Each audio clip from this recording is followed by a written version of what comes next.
মহাবিশ্ব এক বিশাল রহস্যের ভাণ্ডার। এর মধ্যে কিছু ধারণা এতটাই অদ্ভুত যে তারা আমাদের বাস্তবতার ধারণাকে চ্যালেঞ্জ করে। আজ আমরা মহাবিশ্বের এমন তিনটি চরম বিষয় নিয়ে কথা বলবো: কৃষ্ণগহ্বর, শ্বেতগহ্বর এবং ওয়ার্ম হোল।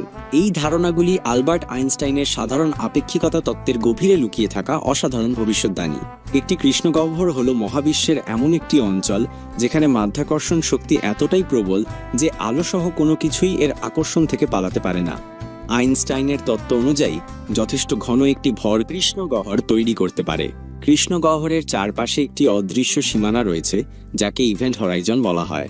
এটি এমন একটি নো রিটার্ন পয়েন্ট যার বাইরে থেকে কোনো কিছু একবার ভেতরে প্রবেশ করলে আর ফিরে আসতে পারে না।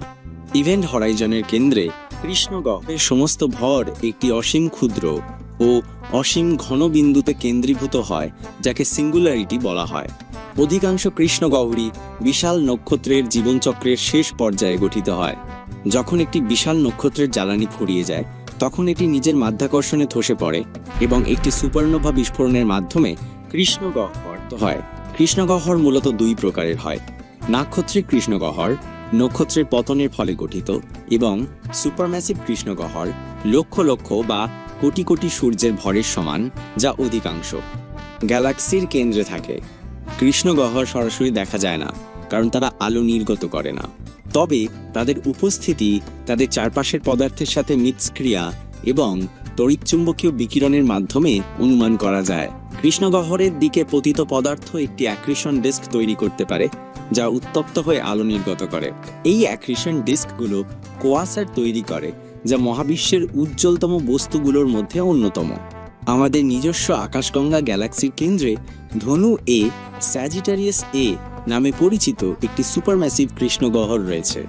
2016 সালে লাইগো এবং ভার্গো কোলাবোরেশন দ্বারা কৃষ্ণগহ্বর একত্রিত হওয়ার ফলে সৃষ্ট মাধ্যাকর্ষণ তরঙ্গের প্রথম সরাসরি শনাক্তকরণ একটি যুগান্তকারী ঘটনা ছিল।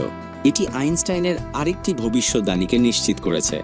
যদি কৃষ্ণগহ্বর হলো এমন একটি স্থান যেখানে সবকিছু ভেতরে প্রবেশ করে এবং কিছুই বাইরে আসতে পারে না, তাহলে শ্বেতগহ্বর হলো এর তাত্ত্বিক বিপরীত। এটি মহাকাশের এমন একটি কাল্পনিক অঞ্চল যেখানে বাইরের কোনো কিছুই প্রবেশ করতে পারে না, কিন্তু শক্তি, পদার্থ, আলো এবং তথ্য এর ভেতর থেকে বের হয়ে আসতে পারে।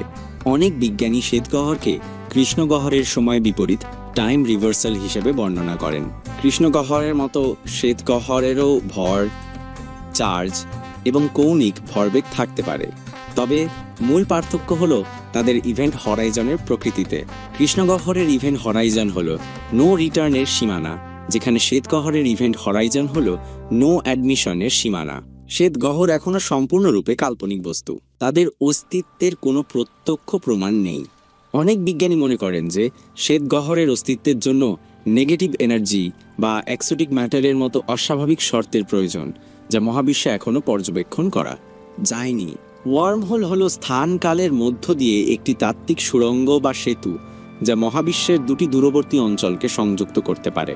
এর মাধ্যমে লক্ষ লক্ষ আলোকবর্ষের দূরত্ব এক ঝলকে অতিক্রম করা সম্ভব হতে পারে। এই ধারণাটি আইনস্টাইনের সাধারণ আপেক্ষিকতা তত্ত্ব থেকে উদ্ভূত হয়েছে।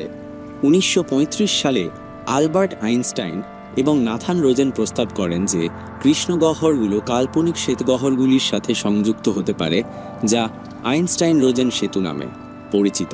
এটি পরে জনপ্রিয়ভাবে ওয়ার্মহোল নামে পরিচিতি লাভ করে। ওয়ার্মহোল দুই প্রকারের হতে পারে: প্রবেশযোগ্য ট্রাভার্সেবল এবং অপ্রবেশযোগ্য নন ট্রাভার্সেবল। আইনস্টাইন রোজেন সেতুগুলো তাদের মৌলিক রূপে অপ্রবেশযোগ্য। মহাকাশ ভ্রমণের জন্য একটি ওয়ার্মহোলকে অবশ্যই প্রবেশযোগ্য হতে হবে। এর জন্য নেগেটিভ এনার্জি ডেন্সিটি বা এক্সোটিক ম্যাটার নামক এক ধরনের অদ্ভুত পদার্থের প্রয়োজন হয় যা ওয়ার্মহোলকে খোলা রাখতে পারে। এই এক্সোটিক ম্যাটারের অস্তিত্ব এখনো প্রমাণিত নয়। এছাড়াও অনেক ওয়ার্মহোল মডেল কার্যকারণ নীতি লঙ্ঘন করতে পারে, যা সময় ভ্রমণের দিকে নিয়ে যেতে পারে। কৃষ্ণগহ্বর, শ্বেতগহ্বর এবং ওয়ার্মহোল এই তিনটি ধারণা আইনস্টাইনের সাধারণ আপেক্ষিকতা তত্ত্বের গভীরে প্রথিত। কৃষ্ণগহ্বরগুলি মহাবিশ্বে পর্যবেক্ষণকৃত বাস্তবতার অংশ, যার অস্তিত্ব অসংখ্য প্রমাণ দ্বারা সমর্থিত। অন্যদিকে শ্বেতগহ্বর এবং ওয়ার্মহোলগুলি এখন জল্পনা কল্পনার বিষয়। তাদের অস্তিত্বের জন্য এমন শর্তের প্রয়োজন হয় যা আমাদের বর্তমান পদার্থবিজ্ঞানের বোধগম্যতাকে চ্যালেঞ্জ করে।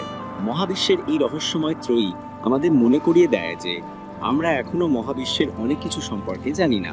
প্রতিটি নতুন আবিষ্কার আমাদের এই বিশাল ও বিস্ময়কর মহাজাগতিক ক্যানভাসের একটি নতুন দিক উন্মোচন করে।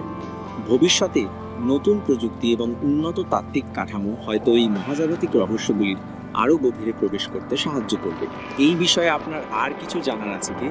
আপনি কি অন্য কিছু জানতে চান?